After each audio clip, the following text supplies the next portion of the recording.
हैं। आज का आपका पहला प्रश्न है, बीएमआर में एम का आशय क्या है? बताइएगा, बीएमआर में एम का आशय क्या है? मेटाबॉलिक, मेटा ऑर्गन, मसल्स, मेटामॉर्फिन। बताइएगा इनमें से कौन सा ऑप्शन आपका सही हो जाएगा। बहुत ही आसान उत्तर है आपके लिए, बस आपको थोड़ी सी बारीकी से ध्यान देना है और एक एक प्रश्न को समझना है। बीएमआर में एम का आशय क्या है? तो इसका सही उत्तर हो जाएगा आपका A option, metabolic, basal metabolic rate. Clear आपको? बीएमआर का फुल फॉर्म होता है। अगला प्रश्न है आपका, निम्नलिखित में से किस में वर्ण हुई कैलोरी बीएमआर कहलाती है? बताइएगा, निम्नलिखित में किस में वर्ण हुई कैलोरी बीएमआर कहलाती है? ऑप्शन ए है आपका तंत्रिका तंत्र, बी है सर्कुलेशन, सी है कोशिका उत्पादन और डी है आपका ये सभी। बताइएगा इनमें से कौन सा ऑप्शन आपका सही हो जाएगा। निम्नलिखित में से किसमें वर्ण हुई कैलोरी बीएमआर कहलाती है? ए तंत्रिका तंत्र, बी सर्कुलेशन, सी कोशिका उत्पादन, डी ये सभी। तो दूसरे का जो सही उत्तर है आपका वो डी हो जाएगा, ये सभी। क्लियर आपको? अगला प्रश्न है आपका, बेसल उपापचय की सटीक दर मापना संभव है? बताइएगा, बेसल उपापचय की सटीक दर मापना संभव है? बीएमआर कैलकुलेटर से, प्रयोगशाला में परीक्षण से, सटीक मापक यंत्र से या डी इनमें से कोई नहीं। बताइएगा इनमें से कौन सा ऑप्शन आपका सही है। बेसल उपापचय की सटीक दर मापना संभव है, एबीसीडी में कौन सा ऑप्शन आपका सही हो जाएगा? तो तीसरे का जो सही उत्तर है आपका वो कौन सा है? वो बी है, प्रयोगशाला में परीक्षण से। क्लियर आपको? प्रयोगशाला में अगर आप परीक्षण करेंगे तो ही आपका बेसल उपापचय की सटीक दर मापनी संभव हो पाएगा। वैसे यूं तो आपको ऑनलाइन वेबसाइट्स मिल जाएंगी जो आपका बीएमआर कैलकुलेट कर देंगी, लेकिन सटीक आंसर पाने के लिए, सटीक गणना के लिए आपको प्रयोगशाला में परीक्षण के द्वारा ही इसकी गणना करनी चाहिए। अगला प्रश्न है आपका, हार्मोन एवं तंत्रिका तंत्र नियंत्रित करते हैं। बताइएगा, हार्मोन, हमारे शरीर में हार्मोन होते हैं, एड्रेनलिन, एस्ट्रोजन, प्रोजेस्टेरॉन, टेस्टोस्टेरोन, तो ये सब क्या है? हार्मोन है। हार्मोन हमें एवं तंत्रिका तंत्र नियंत्रित करते हैं। क्या नियंत्रित करते हैं ये आपको पहचानना है। ए ऑप्शन है आपका हमारी उपापचय को, बी हमारी दैनिक आवश्यकता वाले खाद्य पदार्थों को, या सी उपर्युक्त ए बी दोनों। बताइएगा, हार्मोन एवं तंत्रिका तंत्र क्या नियंत्रित करते हैं?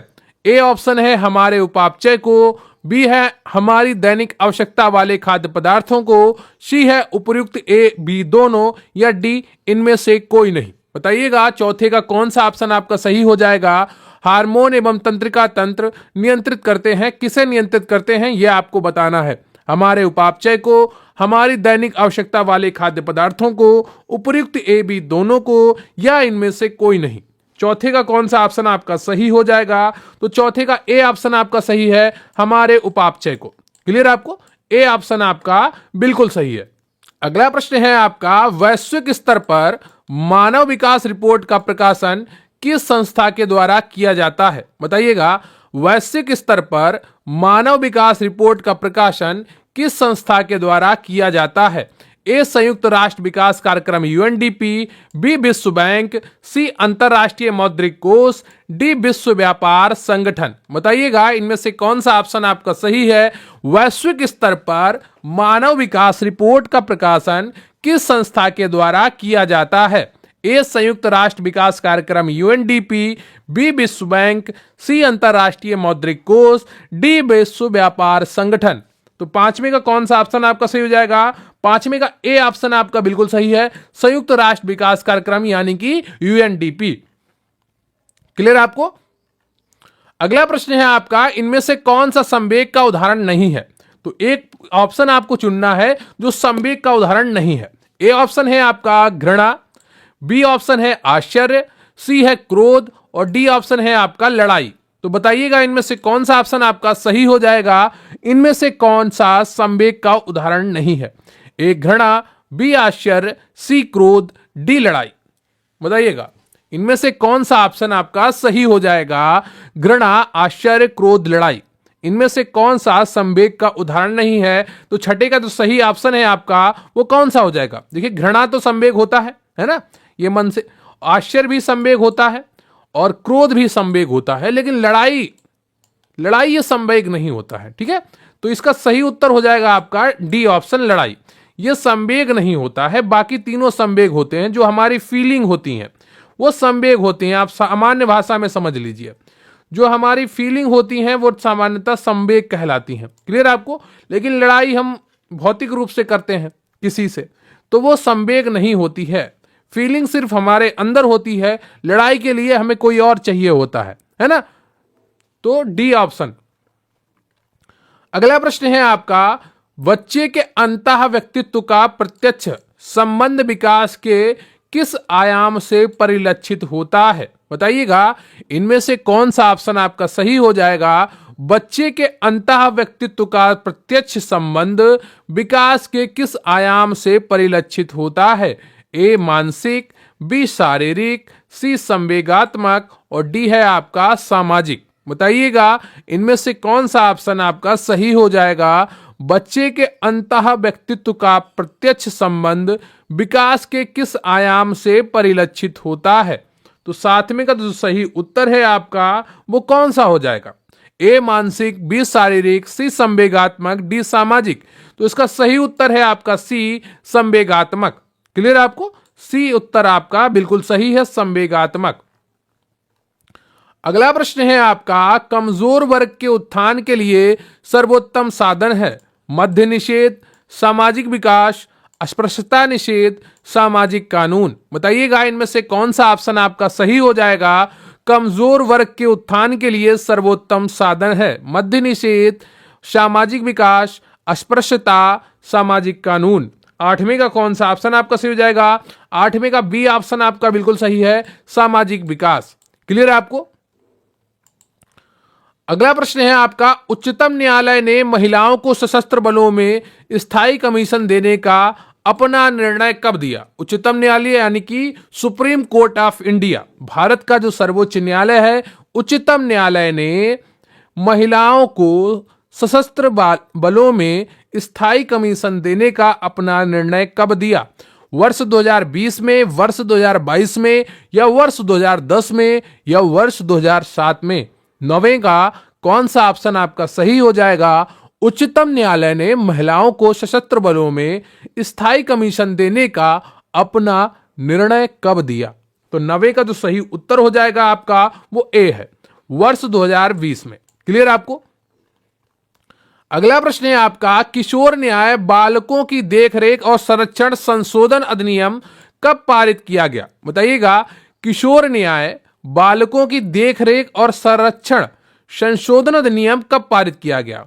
वर्ष 2021 में, वर्ष 2015 में, वर्ष 2018 में, या वर्ष 2022 में? इनमें से कौन सा ऑप्शन आपका सही हो जाएगा यह आपको बताना है।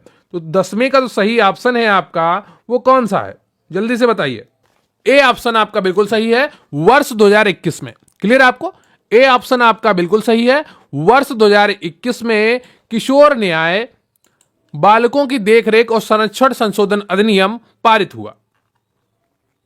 अगला प्रश्न है आपका, शरीर के अंदर लौह तत्व की कमी से होने वाला रोग है? वर्णांधता, रतौंधी, रक्तहीनता, तपेदिक। बताइएगा, इनमें से कौन सा ऑप्शन आपका सही हो जाएगा? शरीर के अंदर लौह तत्व की कमी से होने वाला रोग है। 11वें का सी ऑप्शन आपका बिल्कुल सही है, रक्तहीनता। क्लियर आपको?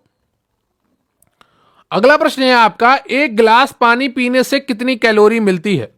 25, 0, 10 या 50? बताइएगा, एक गिलास पानी पीने से कितनी कैलोरी मिलती है? यानी कि एक गिलास जब पानी हम पीते हैं तो उससे हमें कितनी कैलोरी ऊर्जा मिलती है, या कितनी ऊर्जा मिलती है, या कितनी कैलोरी मिलती है? प्रश्न की भाषा बदलेगी पर प्रश्न ऐसे ही आएंगे, है ना? तो आप बताइए कौन सा ऑप्शन आपका सही हो जाएगा। तो 12वें का जो सही उत्तर है आपका वो बी है, 0। हमें पानी पीने से एक भी कैलोरी नहीं मिलती है, पानी में कोई भी ऊर्जा नहीं होती है, लेकिन हमारे शरीर में ऊर्जा के उपयोग के लिए, ऊर्जा का संश्लेषण करने के लिए पानी की आवश्यकता होती है। अगला प्रश्न है आपका, मछली से प्राप्त होने वाला कॉड लिवर तेल किस विटामिन से समृद्ध है? Vitamin E, vitamin B, vitamin D या विटामिन सी? बताइएगा, मछली से प्राप्त होने वाला कॉड लिवर तेल किस विटामिन से समृद्ध है? तो 13वें का आपका सी ऑप्शन सही हो जाएगा, विटामिन डी। क्लियर है आपको? अगला प्रश्न है आपका, किस विटामिन में कोबाल्ट होता है? Vitamin B12, vitamin D, vitamin A या विटामिन सी? इनमें से कौन सा ऑप्शन आपका सही हो जाएगा? किस विटामिन में कोबाल्ट होता है? तो 14वें का जो सही उत्तर है आपका वो ए है, विटामिन बी12। अगला प्रश्न है आपका, निम्नलिखित भोजन में से किसके द्वारा प्रति ग्राम सर्वाधिक ऊर्जा प्राप्त होती है? प्रोटीन, वसा, सुक्रोज, ग्लूकोज? बताइएगा, इनमें से कौन सा ऑप्शन आपका सही हो जाएगा? निम्नलिखित भोजन में से किसके द्वारा प्रति ग्राम सर्वाधिक ऊर्जा प्राप्त होती है? ए प्रोटीन, बी वसा, सी सुक्रोज, डी ग्लूकोज? तो 15वें का आपका जो सही ऑप्शन है वो बी है, वसा। अगला प्रश्न है आपका, डीपीटी वैक्सीन में पी किसे संदर्भित करता है? ए सोराइसिस को, बी पर्टूसिस को, सी पैंक्रोलाइटिस को, डी पार्किंसंस को? बताइएगा, इनमें से कौन सा ऑप्शन आपका सही है? डीपीटी वैक्सीन में पी किसे संदर्भित करता है? ए सोराइसिस, बी पर्टूसिस, सी पैंक्रोलाइटिस, डी पार्किंसंस? बताइएगा, 16वें का आपका कौन सा ऑप्शन सही हो जाएगा? 16वें का बी ऑप्शन आपका बिल्कुल सही है, पर्टूसिस। अगला प्रश्न है आपका, कुष्ठ रोग को किस नाम से जाना जाता है? ए एंजाइना, बी हैंसन रोग, सी गौचर रोग, डी हॉजकिन रोग? बताइएगा, इनमें से कौन सा ऑप्शन आपका सही हो जाएगा? कुष्ठ रोग को किस नाम से जाना जाता है? तो 17वें का बी ऑप्शन आपका बिल्कुल सही है, हैंसन रोग। अगला प्रश्न है आपका, बीसीजी एक टीका है जो मुख्य रूप से तपेदिक के विरुद्ध प्रयुक्त किया जाता है। बीसीजी का क्या अर्थ है? बताइएगा, बीसीजी का क्या अर्थ है? बीसीजी एक टीका है जो मुख्य रूप से तपेदिक के विरुद्ध प्रयुक्त किया जाता है। इसका फुल फॉर्म क्या है, यह आपसे पूछा गया है। A baby cure Guerin, B bacillus Calmette Guerin, और सी है आपका बैक्टीरियम क्योर ग्यूरिन, और यह है बेबी केयर ग्यूरिन होगा यहां पर, है ना? तो the A B C D में कौन सा ऑप्शन आपका सही हो जाएगा? 18वें में। 18वें का आपका बी ऑप्शन बिल्कुल सही है, बैसिलस क्लाइमेट ग्यूरिन। क्लियर है आपको? और प्लीज वीडियो को लाइक कर लीजिएगा, चैनल पर नए हैं तो चैनल को सब्सक्राइब कर लीजिएगा। अगला प्रश्न है आपका, मेनिंजाइटिस रोग किसको प्रभावित करता है? वृक्क को, यकृत को, हृदय को या मस्तिष्क को? बताइएगा, इनमें से कौन सा ऑप्शन आपका सही हो जाएगा? मेनिंजाइटिस रोग किसको प्रभावित करता है? वृक्क को, यकृत को, हृदय को, मस्तिष्क को? 19 का कौन सा ऑप्शन आपका सही हो जाएगा? 19 का डी ऑप्शन आपका बिल्कुल सही है, मस्तिष्क को प्रभावित करता है। अगला प्रश्न है आपका, काला ज्वर का संचार किसके द्वारा होता है? काली मक्खी, सिकता मक्खी, सेटसी, चिंचड़ी? बताइएगा, इनमें से कौन सा ऑप्शन आपका सही हो जाएगा? काला ज्वर का संचार किसके द्वारा होता है? काली मक्खी, सिकता मक्खी, सेटसी या चिंचड़ी? तो 20वें का आपका जो सही ऑप्शन है वो बी है, सिकता मक्खी। क्लियर है आपको?